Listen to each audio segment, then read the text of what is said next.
J'ai voulu changer de vie radicalement pour décarboner ma vie. C'est une décision de couple avec nos enfants, on a tout basculé il y a 7 ans et on a décidé d'investir dans du très long terme, en sortant de tout schéma spéculatif, en sortant d'une vie de salarié, en s'assumant pleinement de A à Z, en prenant nos risques vis-à-vis de banques, en s'endettant réellement s'il le fallait, mais avec un véritable plan de vie, en mélangeant vie personnelle et vie professionnelle. J'en avais marre de cette dichotomie. On ne peut pas fermer la porte du bureau et ne plus être le même. On a besoin d'être intègre.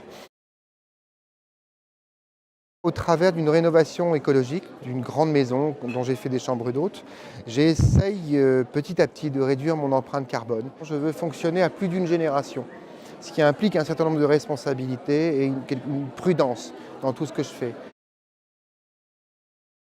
Depuis le tout début où on a acheté cette maison, on a essayé de fonctionner en local. Commerces locaux, paniers bio, etc. On a commencé par isoler, ça voulait dire changer 34 fenêtres en double vitrage. C'est des chantiers de dingue, c'est une vie à plein temps.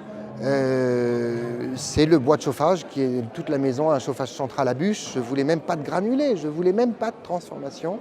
Et puis partout, cette logique de faire travailler des mains plutôt que des produits préfabriqués, prémanufacturés. Je voulais que dans le prix que je payais, il y ait plus de travail des mains que de travail des matériaux.